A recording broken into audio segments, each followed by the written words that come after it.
Welcome to Who's In, collaborate with strangers or friends. So how it works, think of an action or event, explain all necessary roles, invite people to fill those roles, don't act unless roles are all filled.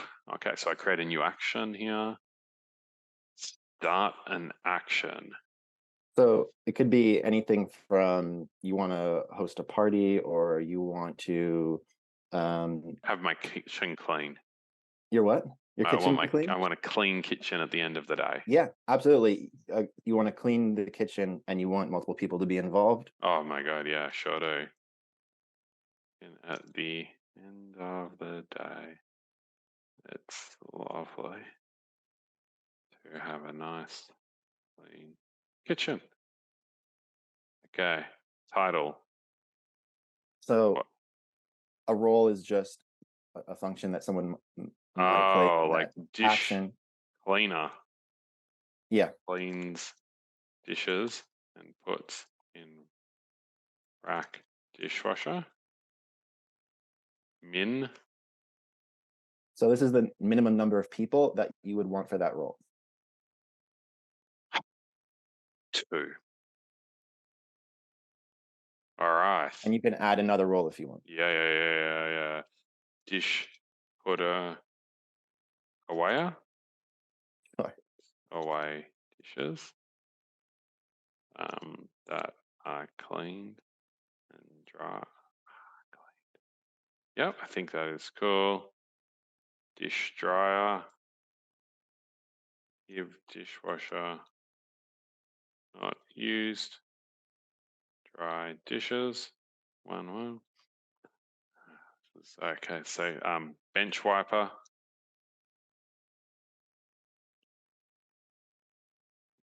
Get all those food scraps off the bench. Wipe it clean. 1 is good there. Food, putter away. Anything left over and condiments and sauces and salt and oils go back in pantry. I think like we can do pot scrubber. I'm having too much fun, aren't I mean, yeah, sure.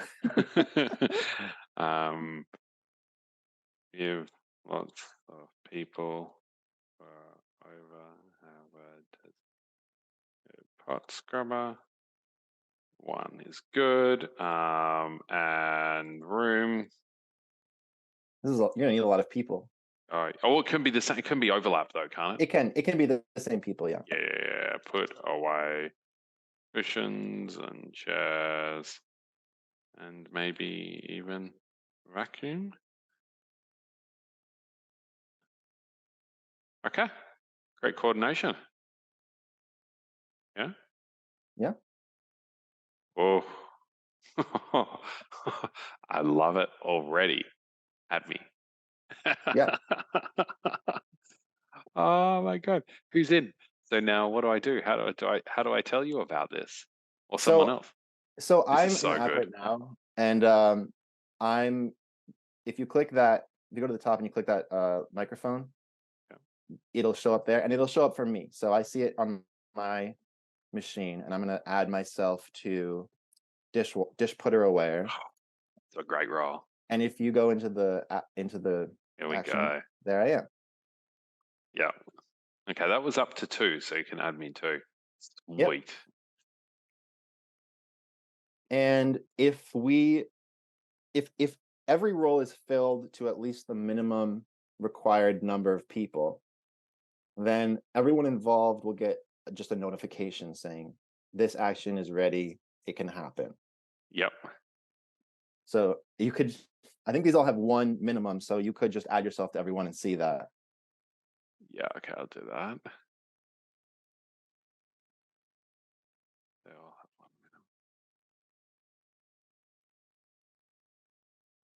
1 minute. Just give it a sec to figure out what's going on.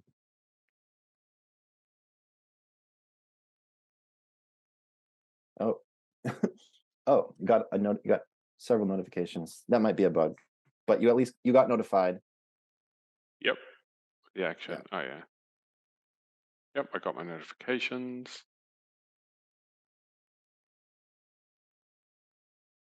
There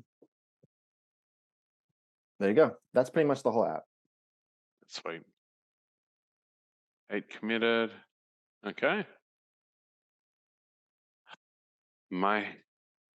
So then I can see all the things and okay, cool.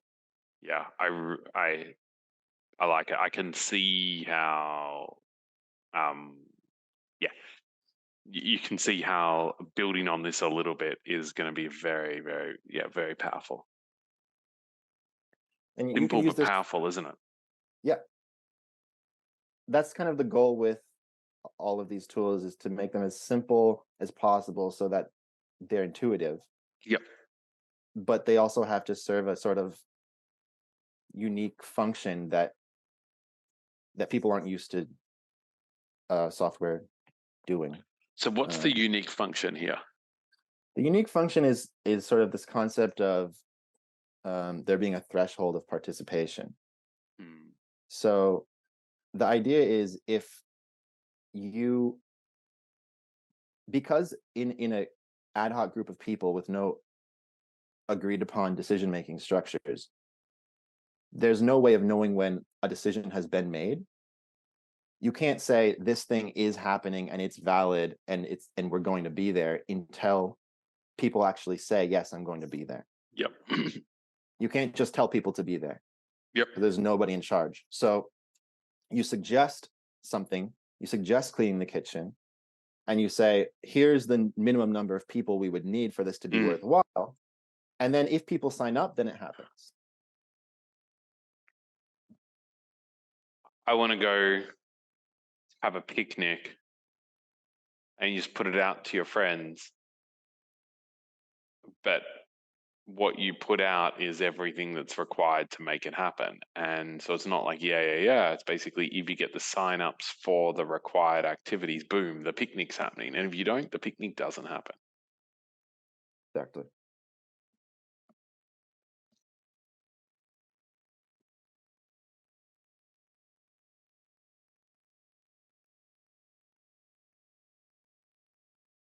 Yeah, okay. I mean, this is also like for more explicit things though, right? Like I'm dealing with the planning committee at the moment in the local area, and it's almost the same thing, isn't it? It's like minimum 4, maximum 12 for a recommendation to be made. The planning officer puts all the details up, specifies the number, you gate the participants. Yeah, totally. Yeah. Yep. You could be for ongoing systems as well. You could say, we want to form a weekly group meeting, and we need like a note taker and a facilitator and whatever, and this is just going to be an ongoing there's going to be ongoing roles, and it could have maybe an end date if you want, but it wouldn't necessarily just be a single action. It would be a consistent agreement that Yeah. persists.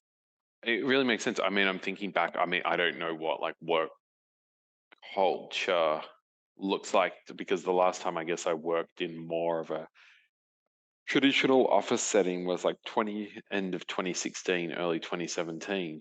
So a little while back. But one of the things that would happen across in companies that I'd been part of, or was across a spectrum of employees or contractors, you would have people with differing levels of power and influence, um, and I guess different capacity to be able to express themselves.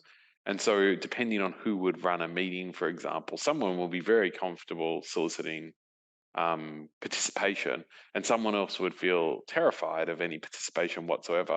But actually, use something like this, and you've got the agreement on roles in a meeting, for example, then you would just jump in and you'll be like, okay, so because weirdly, like in culture, would often be like, oh, there's someone who is assertive would have good contribution in a meeting, and someone who wasn't assertive, more quiet, would have no contribution at all. But actually, here you just, well, like, hey, we've got an agreement. like all meetings should have roles, or whatever it is. Or these are the kind of things we want to do in the meeting, and then you can just come. I really, really like it to, especially potentially to support different dynamics and different personality types. Yeah,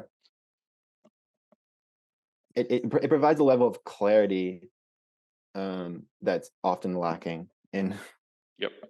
Yep. in many organizations. Yes, while but yeah, you're surfacing. Yeah, I really, really, really, really, really like it because you're essentially surfacing the things that would often be unsaid through this process, which is, I guess, one of the because you're dealing with the explicit, but the explicit is often verbally dealt with anyway.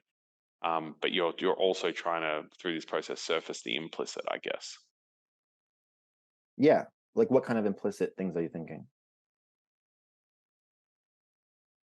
I mean, there's sort of there are a lot of implicit sort of expectations in this kind of situation. Like, I mean, So peop yeah, so yeah, okay, so like doing the kitchen, right? The difference, if I wasn't using this tool, then what's really happening is, so if I'm using a board or something, it's too much space. You want to just keep, and if we're not using a board and it's all verbal, we just it's easier to just assign a single role to a person because otherwise all the visual clues are overly complicated. So it's like one of us does the bench, one does the dishes, one unstacks the dishwasher, one maybe cleans and vacuums.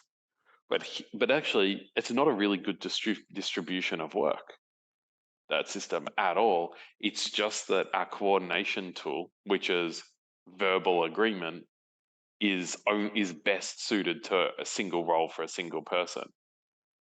So if I was sitting with this and this was sitting, this was on a computer in the room, we could all go look at it. We could look at all the roles. We could sign up to the roles, and then we all see our own view. And then it's like, oh, I've got an agreement with the system. So this is making the system explicit, which makes these other so what was implicit before was like there are a series of roles that's beyond us, that's beyond a one-to-one allocation. And maybe implicit was, oh, like David does this, right? As well, because that is a consequence of that, and that's the explicit role. But five doesn't go into four. Anyway, yeah, I can see this yeah, being exactly. very, Yeah, very, it'll very to useful. be more nuanced with Yep. your strategy, Yes. uh, because you're able to include so much information. Exactly. And equally, you could have a clean kitchen and different people are suggesting different roles and there's no uptake of those roles. And that's a good feedback loop that actually it's not, no, it's taking this seriously. The role is important, etc. Or, or it's like the suggester is destined to fulfill that role. Okay, cool. I would love to play with this. Who's in? Yep, and you don't have this version running right now, but there's a version of this app that can take a phone number and send you a text Yep. when the action is ready. Yep. Perfect. And these yellow bars here, that's a progress bar. They just went up to 100% because there is a minimum of 1, but if there's a minimum of 2 and you add yourself, it'll go to 50%. That sort of thing. Amazing. Yep.